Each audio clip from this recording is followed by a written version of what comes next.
Amelia Langford stepped off the elevator planning to fire whoever had broken into her office until the screen behind the sleeping man lit the dark room.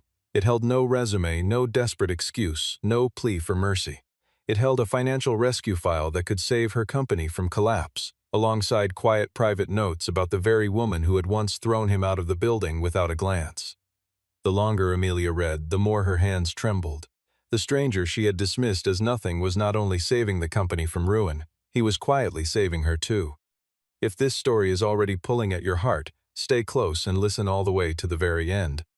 Amelia Langford ran Langford Systems the way she ran her own life, with precision, distance, and a refusal to forgive weakness. At 34, she had built a reputation across Manhattan as the coldest executive in the financial technology sector, a woman who arrived before dawn and left after midnight, who treated mistakes as unforgivable and kindness as a liability she could not afford. Her office on the top floor of the glass tower overlooking the harbor was less a workspace than a fortress, and everyone who entered it understood that warmth was not welcome there. The week leading up to that night had nearly broken her. Langford Systems had lost a significant share of its market value in a matter of days. An internal audit had returned troubling inconsistencies, and the board of directors had begun murmuring about accountability, a word that in corporate circles usually meant someone would be sacrificed. Amelia had spent the week defending numbers she barely trusted herself, smiling through meetings while her stomach turned, and refusing to let anyone see the cracks forming beneath her composure. She believed, as she had believed since her earliest days climbing the ladder, that compassion was a weakness the world used against you. Every soft moment she had ever allowed herself had eventually been exploited, every trust she had extended had eventually been betrayed, and so she had built walls instead of relationships, deadlines instead of friendships, and a name that made junior employees lower their voices when she passed. The tower itself seemed to embody everything she had become. At night, when the offices emptied and the cleaning staff finished their rounds, the building turned into a monument of glass and steel, brilliant from the outside, hollow within. Amelia often stayed until it was just her and the skyline, telling herself the solitude was a privilege rather than a sentence. That particular night, she returned to the office long after midnight, planning to retrieve files she needed before a meeting that would determine whether the company survived the following morning. She had not called ahead to security or to her assistant, preferring to move quietly and check every detail herself rather than trust anyone else to prepare her properly. Trust, after all, was something she extended to almost no one. The elevator carried her up in silence, the numbers climbing past floor after floor until it reached the executive level where her office sat like a crown at the top of the company she had built. When the doors opened, she noticed immediately that the light in her office was already on, spilling faintly into the darkened hallway. Her first thought was intrusion. Her second thought was theft. She considered calling security immediately, but something in her, some old instinct sharpened by years of needing to see threats with her own eyes before believing them, pushed her forward instead. She crossed the hallway with quiet, deliberate steps, each one echoing faintly against the marble floor, until she reached her office door and pushed it open. What she found stopped her cold.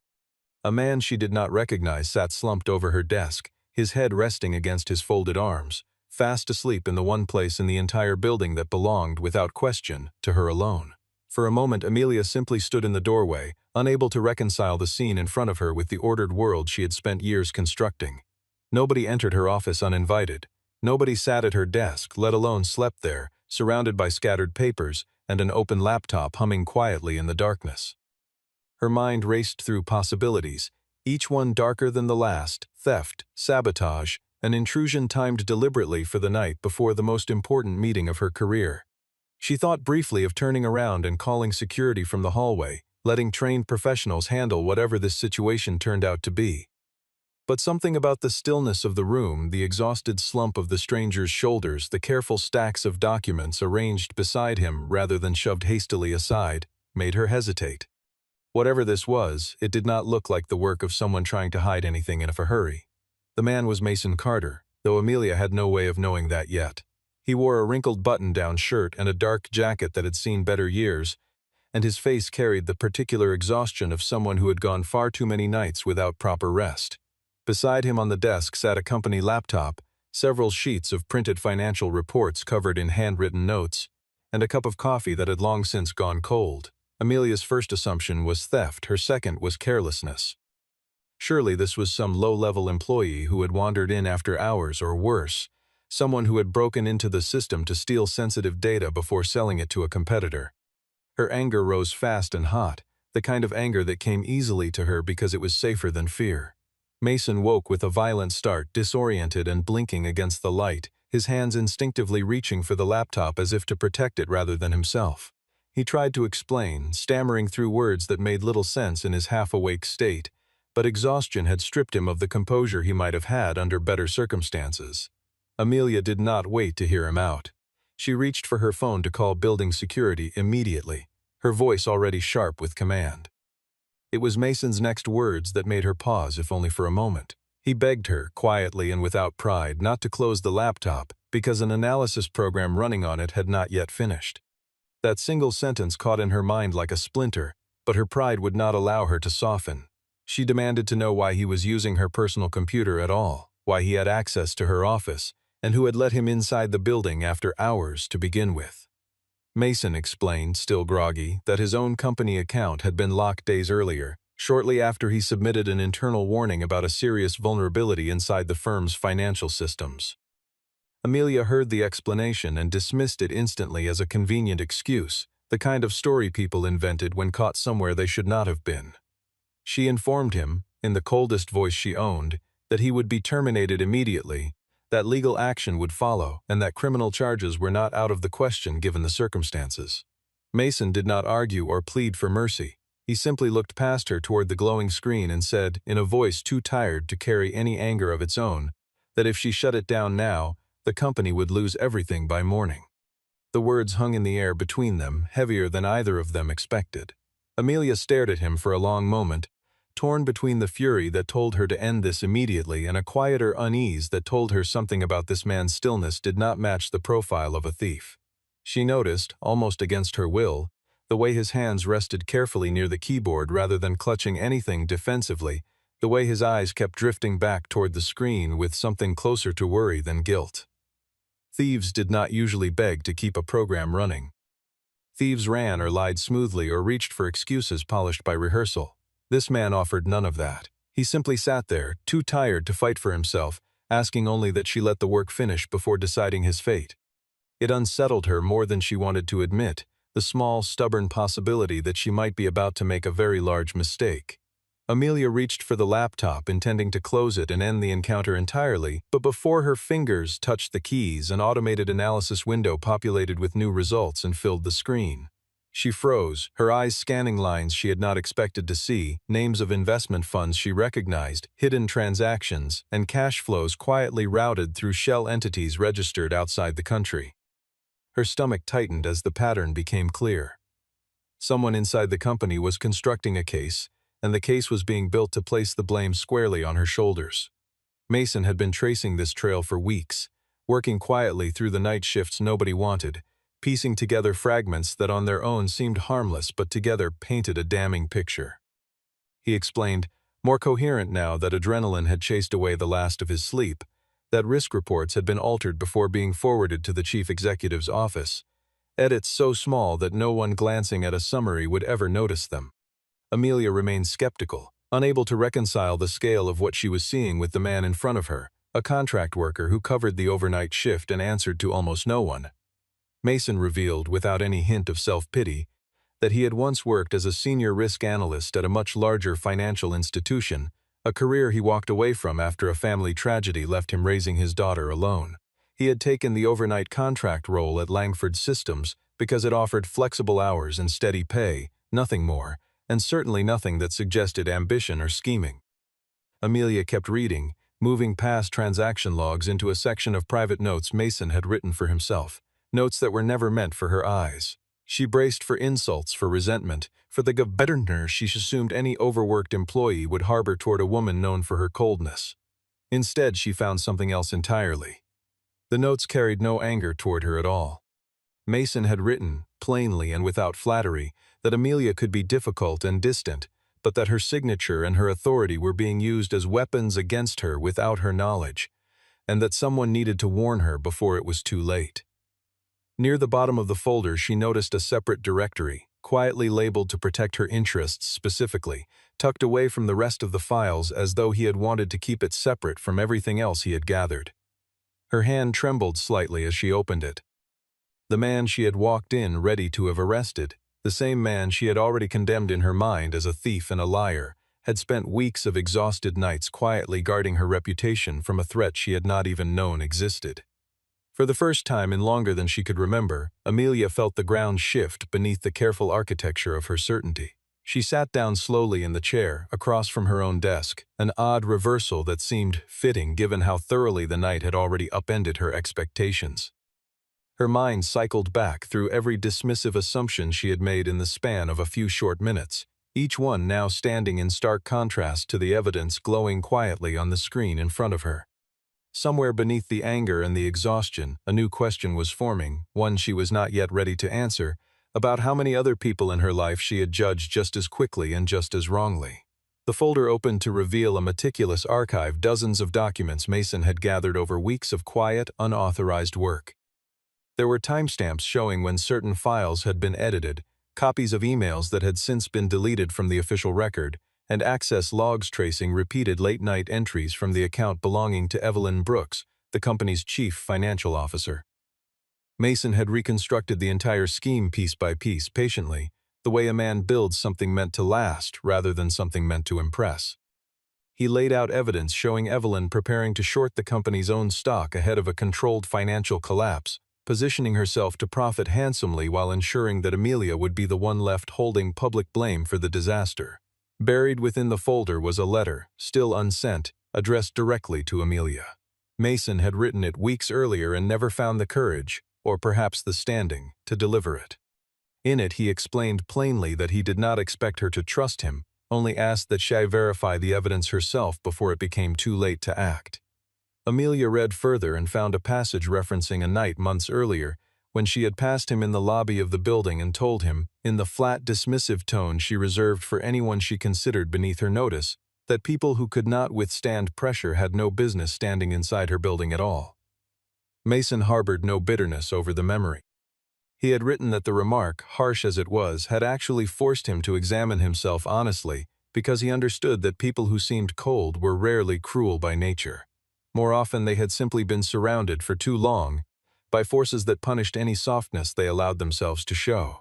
Amelia felt something break loose inside her chest, a pressure she had not acknowledged in years finally giving way. Tears came without warning, the first she had allowed herself in longer than she could remember, and she made no attempt to stop them. She understood in that quiet, overwhelming moment that she had misjudged this man entirely, mistaking exhaustion for laziness and quiet diligence for suspicious behavior. And beneath that realization sat a harder truth still forming in her mind, the possibility that she had misjudged a great many people in exactly the same careless way, simply because certainty had always felt safer to her than curiosity. For the first time since walking into her office that night, Amelia lowered the phone in her hand entirely, no longer thinking of security or termination, but of the folder in front of her and the man who had built it without ever expecting thanks. To understand the man asleep at her desk, Amelia needed to understand the years that had led him there, though it would take time before he shared the full story with her. Mason Carter had once carried real promise in the world of financial risk analysis, respected among colleagues for his precision and his ability to see patterns others missed entirely. After his wife passed away, everything he had built professionally lost its meaning almost overnight. He stepped back from the demanding position that had once defined him, choosing instead to prioritize the well-being of his young daughter over the momentum of a career that no longer felt worth the sacrifice it demanded. He wanted flexible hours, predictable evenings, and time to be present in ways his previous role never allowed. His daughter appeared in his life only in small, quiet fragments, a brief phone call late in the evening, a folded drawing tucked carefully into his wallet, never more than a passing mention. Mason kept that part of his life fiercely private, unwilling to invite pity or curiosity into the one area of his world that still felt untouched by the chaos surrounding him.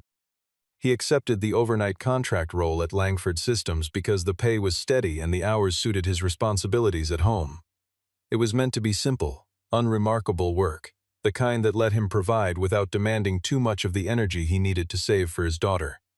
While reviewing routine financial records during a quiet shift, Mason noticed inconsistencies that seemed too deliberate to be accidental.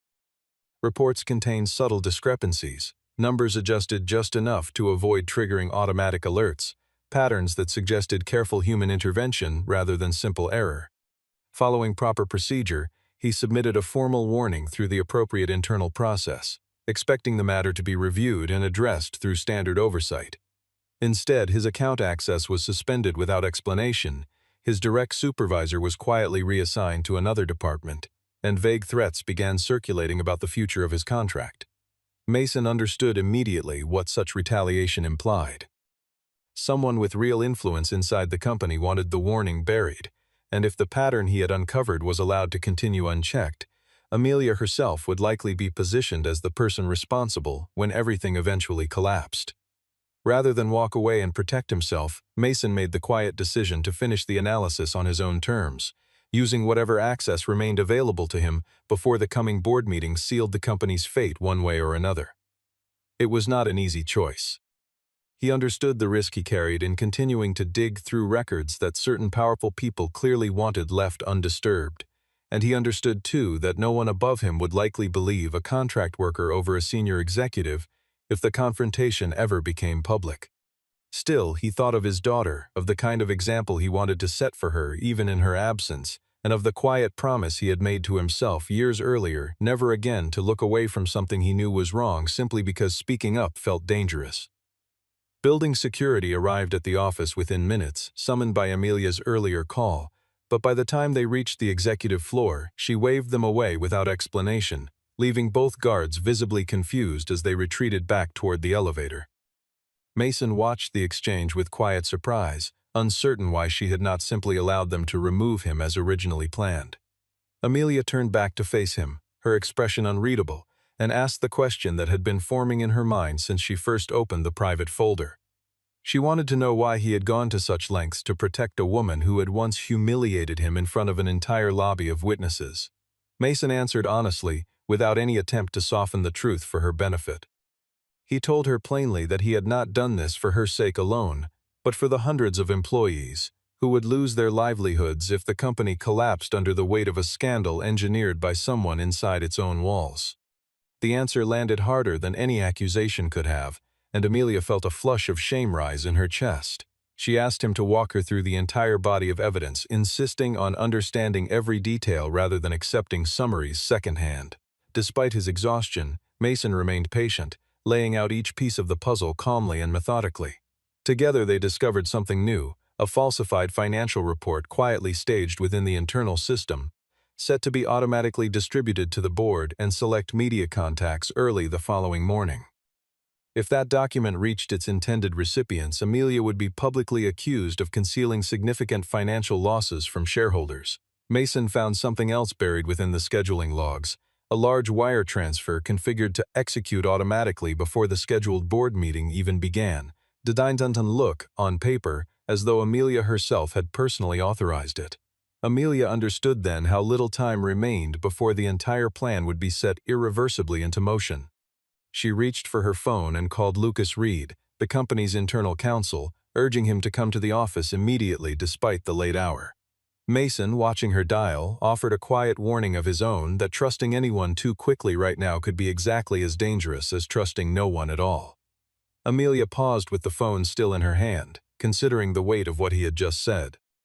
She had spent years assuming that suspicion was simply the price of doing business at her level. Yet standing here now, she realized how easily that same suspicion could be turned into a weapon by someone patient enough to wait for the right moment. She asked Mason directly whether he believed anyone else inside the building might already be involved beyond Evelyn Brooks. He considered the question carefully before answering, explaining that he had found no direct evidence implicating anyone else by name, but that schemes of this size rarely survived on the efforts of a single person working entirely alone. Someone, somewhere, had likely looked the other way in exchange for their own share of protection or profit. Amelia absorbed the warning in silence, understanding that the coming hours would require more caution than she had ever exercised in her career. Evelyn Brooks noticed the intrusion into her carefully constructed timeline almost immediately, the system alerts flagging unusual activity traced back to accounts she believed were long since secured.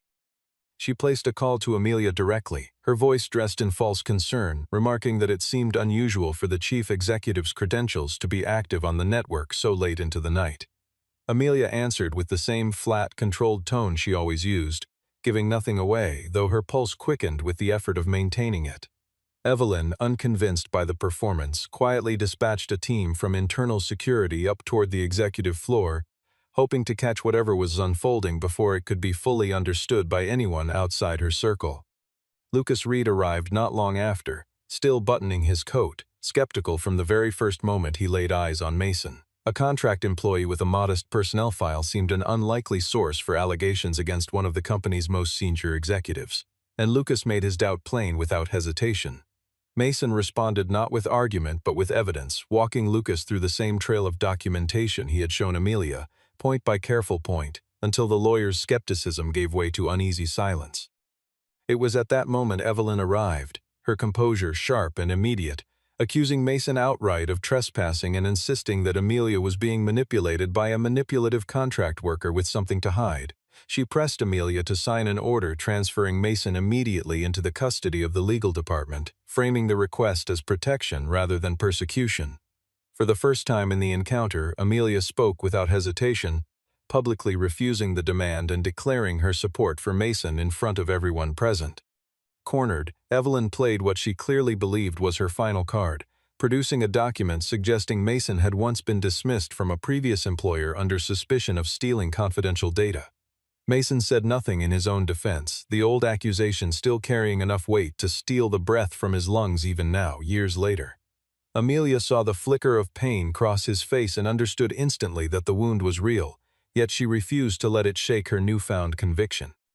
She demanded that the original records behind that old accusation be pulled and compared immediately, right there, before anyone left the room.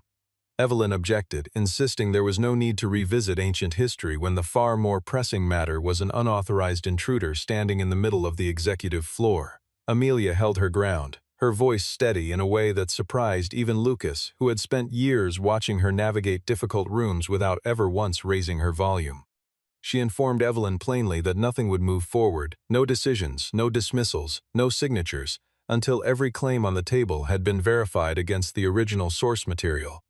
The demand hung heavily in the air, and for the first time since arriving, Evelyn's composure showed a visible crack, a flicker of hesitation quickly smoothed over but not quickly enough to escape notice entirely. Lucas pulled the archived personnel records and cross-referenced the old dismissal case, and within minutes an uncomfortable pattern began to surface. Evelyn Brooks had once served as an outside consultant for the very firm that had employed Mason years earlier, a connection buried deep enough in old filings that almost no one would ever have thought to look for it. The pieces fell into place with unsettling clarity. Mason had uncovered a similar concealment of financial losses at his previous company, only to be framed as a data thief in order to discredit him before he could raise the alarm publicly. At the time, with a young daughter depending on him and grief still fresh from losing his wife, he had chosen quiet retreat over a prolonged legal battle he could not afford to fight. Amelia absorbed the revelation slowly, understanding now that Evelyn's ambitions were not new, and that Mason was not her first victim in this pattern of quiet destruction. Mason offered no dramatic speech about the injustice he had suffered, no plea for sympathy. He simply asked Amelia to lock the pending wire transfer before it could execute at dawn. Without hesitation, Amelia exercised her authority as chief executive to freeze the financial system entirely, halting every scheduled transaction across the network. Evelyn's composure finally cracked under the pressure, and in her scramble to regain control, she revealed several careless details that exposed far more than she intended. Lucas quietly recorded the entire exchange, understanding its importance as evidence far beyond anything written on paper.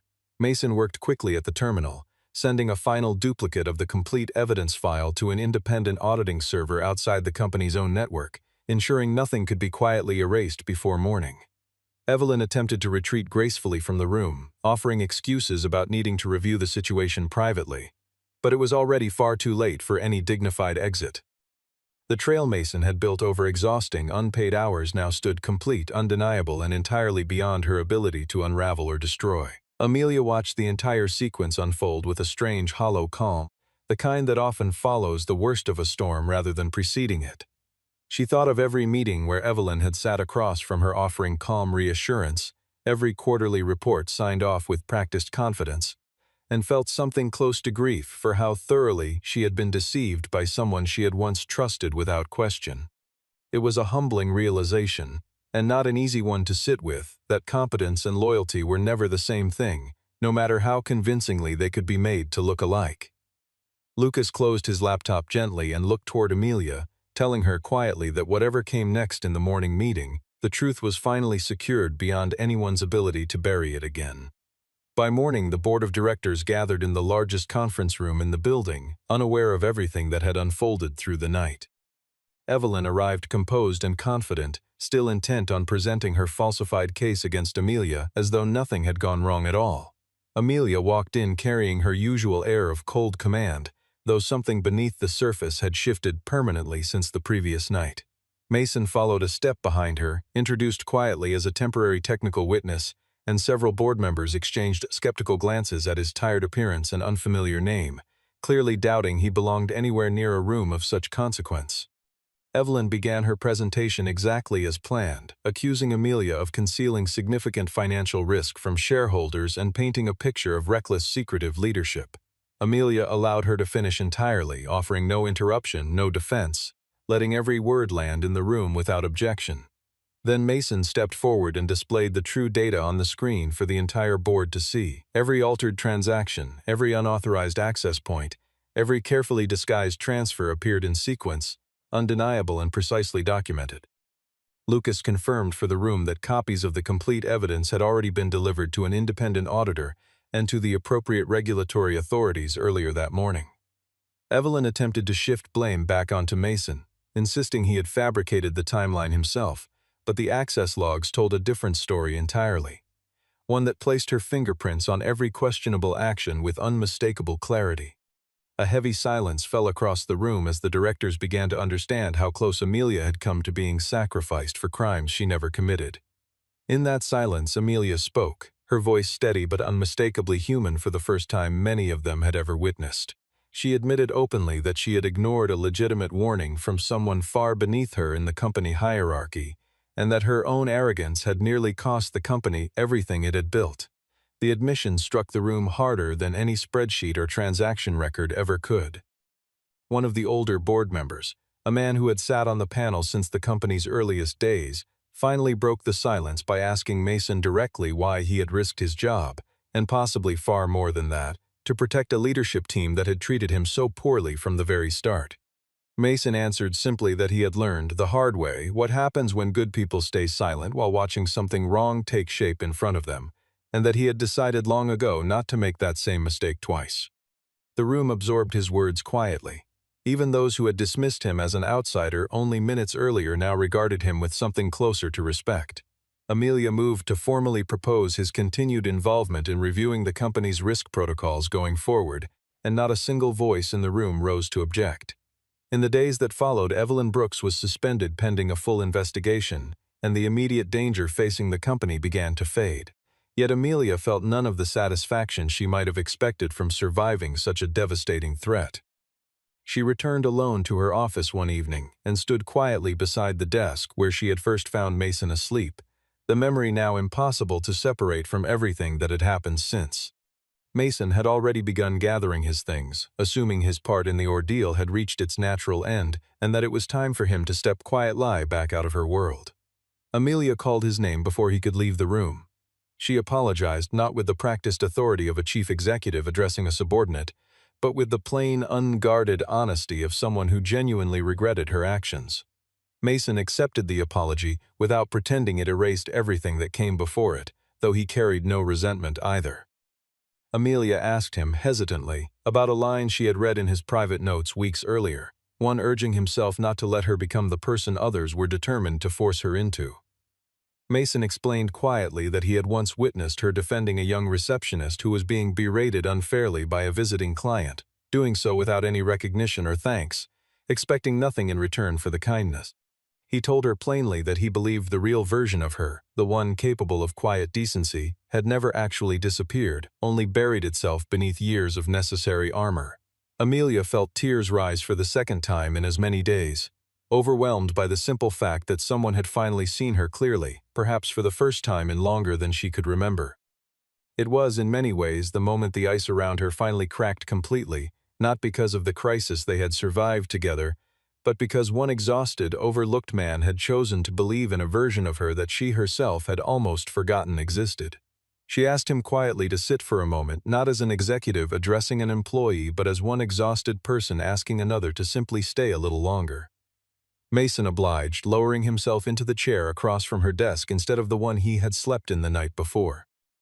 They talked for a while about nothing important, small details of their days, the kind of conversation neither of them had allowed themselves in years, and for the first time in longer than she could remember, Amelia felt the quiet, unfamiliar comfort of simply being understood without having to explain herself first. In the weeks that followed, Amelia set about correcting the deeper failures the entire ordeal had exposed within her company. She restored the internal reporting processes that had quietly withered under years of neglect, established real protections for employees who raised concerns, and personally ordered a full reopening of Mason's old personnel file. Lucas worked diligently behind the scenes to help clear Mason's name from the false accusations tied to his previous employer, a process that finally gave him something he had gone years without, a clean record and public vindication. Amelia offered him the newly created position of Director of Risk Analysis, but Mason did not accept immediately. He explained honestly that he had no desire to become a symbol of anyone's redemption story, a face used to demonstrate how much the company had supposedly changed. Amelia respected the hesitation and gave him space to decide on his own terms, without pressure or deadline attached. One evening, a brief call from his daughter reached him while he stood near Amelia's office, a short exchange about homework and dinner plans that reminded everyone present, without a single dramatic word, that Mason remained first and foremost a father before anything else he had become through this ordeal. The moment passed quickly, mentioned only in passing, yet its weight lingered. Amelia listened as his voice softened during the call, gentler than she had ever heard it before, and she understood then, more clearly than any spreadsheet had ever taught her, that real strength had little to do with coldness or control. It had far more to do with showing up, quietly and consistently, for the people who depended on you. She began adjusting her own approach to leadership as a result, remaining exacting and thorough as always, but no longer treating every employee as a potential threat to be managed rather than a person to be understood. Slowly, people within the company noticed the shift, a leader who remained demanding but had somehow become, unmistakably, less distant. Employees who had once avoided eye contact in the hallways began greeting her with genuine warmth rather than nervous formality. Younger analysts found themselves more willing to raise concerns during meetings, no longer certain their observations would be dismissed outright before they finished speaking. Amelia noticed the change and understood that it had not come from any single policy or memo she had circulated, but from the simple, consistent choice to listen a little longer before reacting. Mason, for his part, settled gradually into his new responsibilities, keeping his mornings and evenings protected for his daughter while devoting his working hours to strengthening the very systems that had once nearly failed under the weight of quiet corruption. He rarely spoke of the ordeal that had brought him there, preferring instead to focus on the steady, unglamorous work of preventing anything similar from happening again. Several months passed before Langford Systems fully recovered its standing in the eyes of investors and the public. Evelyn Brooks faced formal charges for financial manipulation and the deliberate falsification of company records, her downfall as thorough and undeniable as the scheme she had once believed was untouchable. Mason, meanwhile, was completely and publicly cleared of every accusation that had followed him for years. Amelia arranged a quiet internal gathering to mark the end of the crisis, deliberately avoiding any external press coverage or public spectacle. She wanted the moment to belong to the people who had actually lived through it, not to journalists searching for a compelling headline. Standing before her staff, she introduced Mason as the person whose diligence had ultimately saved the company from collapse, though Mason quickly redirected the credit toward the importance of transparent systems rather than any individual effort, his own included. Amelia agreed, telling the gathered employees plainly that a company rarely collapses because one tired worker happens to fall asleep at a desk. It collapses when the people in charge refuse to listen when someone tries to warn them. The words settled over the room with unexpected weight, and several longtime employees exchanged quiet glances, recognizing the truth in them immediately. Mason eventually accepted the new position, though only after negotiating terms that preserved the flexible schedule he needed to remain present for his daughter. Amelia agreed without hesitation, understanding now, in a way she never had before, that genuine loyalty could not be built through rigid demands or unyielding control. The final quiet evening of that particular chapter unfolded in Amelia's office long after the rest of the staff had gone home for the night. Mason no longer slept slumped over her desk from sheer exhaustion.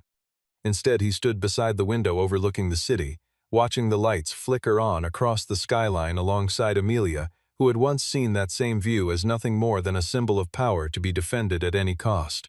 Amelia placed a new identification badge on the desk between them, printed with Mason's official title and department, a small object that represented far more than any promotion ever could. She admitted quietly that the very first time she saw him, she had assumed he was a problem to be removed as quickly and quietly as possible. Mason offered a faint, tired smile in return, telling her that sometimes people only manage to see the truth clearly once everything around them has grown dark enough to strip away every distraction. Amelia laughed softly through unexpected tears, the sound unfamiliar even to her own ears after so many years of careful, guarded silence. Neither of them rushed to name whatever was quietly growing between them in that moment. There was no dramatic declaration, no hurried promise exchanged beneath the city lights. There was only a fragile, honest trust settling into place between two people who had each spent years building walls, and who had finally, unexpectedly, found someone willing to help take them down one careful piece at a time. In the months that followed, Amelia and Mason continued working closely together, their professional partnership gradually deepening into something neither had expected to find again. She learned to consult him before major decisions, not out of obligation but because she genuinely valued the clarity he brought to every conversation. He, in turn, found himself trusting the workplace again after years of guarding himself against exactly the kind of betrayal that had once cost him so much. Grace, still mentioned only briefly and never placed directly into any scene, remained the quiet center of Mason's life. The reason he had taken the overnight contract in the first place, and the reason he ultimately chose to stay once the truth came fully to light. Amelia never pressed for details, respecting the boundary Mason had drawn around that part of his world, though she found herself hoping, quietly, that one day he might feel comfortable enough to let her in a little further. The company itself changed as well, slowly but unmistakably.